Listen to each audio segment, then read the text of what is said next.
কক্সবাজারের সেকেন্ড দিন আমরা ঘুরেছি মেরিন ড্রাইভে। মেরিন ড্রাইভে তোমরা কত টাকা খরচ করে কোন কোন লোকেশন গুলা ঘুরতে পারবা, আমরা কয়টা বাজে বের হয়েছি, কি কি খেয়েছি, কোথায় কোথায় ঘুরেছি, এসব কিছু ডিটেল একটা ভিডিও থাকবে আজকে ভিডিওতে। কক্সবাজারের সেকেন্ড দিনের এক্সপেরিয়েন্স নিয়ে থাকছে আজকে ভিডিও। তাহলে চলো ভিডিও শুরু করি। Hi everyone, welcome to my new video. Second দিন সকাল সকাল হোটেলে ব্রেকফাস্ট করার পরে আমরা রেডি হয়ে যাই। কালকে ইনশাল্লাহ এটা get ready with me video দিয়ে দিব। এন্ড রেডি শেডি হয়ে আমরা বের হয়ে যাই। এই অটোটা আমরা সারাদিনের জন্য ভাড়া করি টোটাল 1600 টাকা দিয়ে। এই অটোওয়ালা মামাকে আমরা আগের দিন রাতেই বুক করে ফেলেছিলাম। সো তোমরা চেষ্টা করবা যেদিন যাবা তার আগের দিন রাতেই বুক করে ফেলতে, তাহলে একদম অন টাইমে তারা তোমাদের হোটেলের নিচে চলে আসবে। এন্ড আমরা যে অটোওয়ালার অটোতে ঘুরেছি তার নাম এবং ফোন নাম্বার স্ক্রিনে দিয়ে দিব। তো আমরা অটোতে চলে যাই। আমাদের ডেস্টিনেশন শুরু হয় কলাতলি থেকে। এন্ড সারাদিন আমাদের মোটামুটি 5-6টা স্পট ঘুরাবে, সেই জন্য আমাদের সারাদিনে অটো ভাড়া নিয়েছে 1600 টাকা।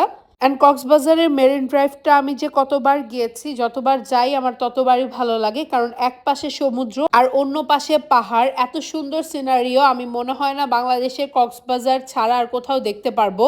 সো কক্সবাজার আসলে একদিন তো অবশ্যই মেরিন ড্রাইভের জন্য রাখবা। তো প্রথমে আমাদের স্টপেজ ছিল দোলনা বিচ। আর এই দোলনা বিচটা অনেক বেশি ভাইরাল, যতটাই ভাইরাল ততটাই সুন্দর। শুরুতেই নামতে দেখবা অনেকগুলা দোলনা দেওয়া আছে, 50 টাকা করে তোমরা সারাদিনের জন্য এখানে দোলনা ভাড়া নিতে পারবা।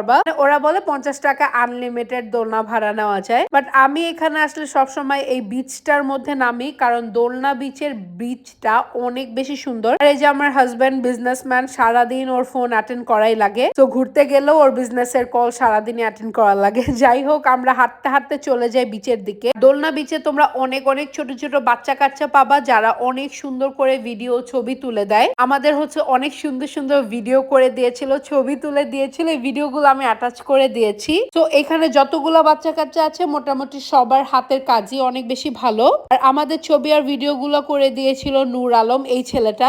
তো আমরা বিচের পাড় দিয়ে হাঁটতেছি, কারণ দোলনা বিচটা আমার সবচেয়ে পছন্দের একটা বিচ।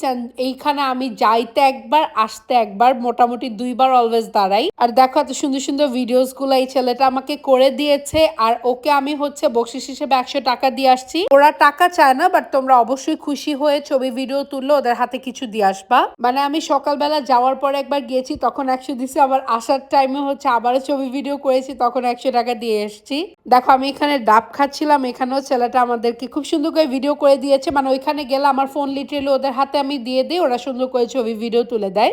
দেন আবার অটোতে চলে যাই, চারপাশে সমুদ্র আর পাহাড় দেখতে দেখতে নেক্সট ডেস্টিনেশনে নেমে যাই আমরা পাটোয়ার টেক বিচে।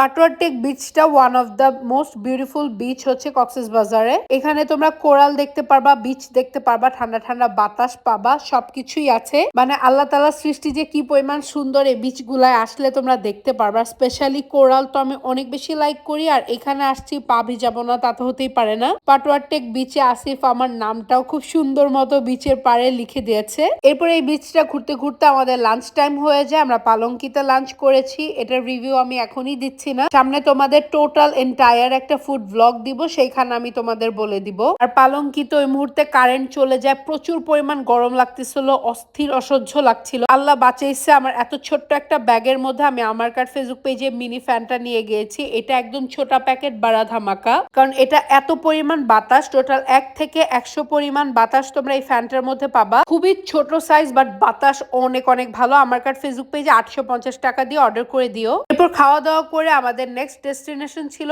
ইনানি বিচ। ইনানি বিচে আসছিলাম আমি একদম ফার্স্ট টাইম যখন কক্সবাজার আসছিলাম, তখন আমার ফ্যামিলির সাথে। বাট আমি আবার 4 নাম্বার বার যখন গেলাম তখন আবার গিয়েছি। বাট এবার ইনানি বিচটা আমার অনেক বেশি ভালো লাগছে, কারণ এইখানে একদম সুন্দর বসার আর শোয়ার জায়গা ছিল। আর পুরা খালি ছিল বিচটা, ধরো সব মিলায় 20-30 জন মানুষও হবে না।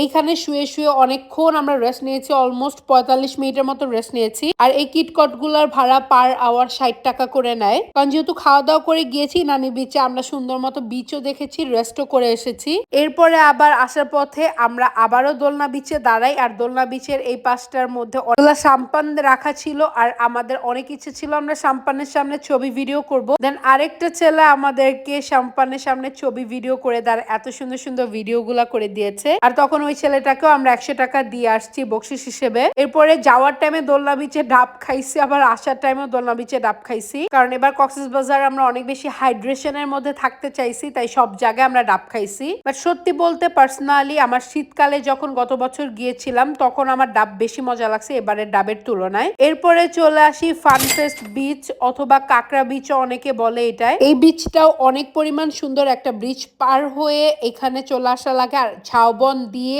পার হয়ে তারপর বিচের কাছে যাওয়া লাগে। এটা খুবই খুবই সুন্দর, একদম ন্যাচার বা রিয়েল একটা ন্যাচার ফিল তোমরা পাবা এই বিচটার মধ্যে। জাস্ট দেখো কতখানি রাস্তা এখানে ঝাউবন পার হয়ে এরপর বিচের পাড়ে যাওয়া লাগে। আর এই বিচের পাড়টা ফানফেস্ট বিচ হওয়ার কারণ কি জানো, এখানে সবাই হচ্ছে প্যারাসাইলিং করতে আসে, বাট আমাদের তো একদমই একটু পরিমাণও সাহস নাই প্যারাসাইলিং করার, তাই সবাই প্যারাসাইলিং করছিল, আমরা দাঁড়ায় দাঁড়ায় এগুলো দেখছিলাম আর সবার এনজয়েবল মোমেন্ট গুলো আমি ক্যাপচার করার চেষ্টা করছিলাম। সবাই অনেক মজা করে এখানে প্যারাসাইলিং করেছে। দেন আমরাও বিচের পাড়ে অনেক সুন্দর করে হেঁটেছি, তারপরে বাতাস খেয়েছি, অনেক সুন্দর সুন্দর ছবি তুলেছি। এরপরে সেখান থেকে আমরা ডিরেক্ট হোটেলে ব্যাক করি আর হোটেলে এসে আমি একটুখানি নিজের মতো করে কফি খাচ্ছিলাম, একদম সুন্দর মতো একটু টাইম স্পেন্ড করছিলাম। সেইখান থেকে আমরা আবার সেদিন পুলে নামি, পুলের ভিডিও করা হয়নি, সেখান থেকে উঠে শাওয়ার টাওয়ার কমপ্লিট করে আবার রেডি হয়ে যায় বাইরে বের হওয়ার উদ্দেশ্যে। আজকে খুব সুন্দর সিম্পল ভাবে আরেকটু রেডি হয়ে গেলাম এন্ড আমি আর আসিফ বের হয়ে যাই ডিনার করার জন্য। এন্ড সেদিন ডিনার করেছিলাম আলগনি হোটেলে, আর আলগনিতে আমরা এই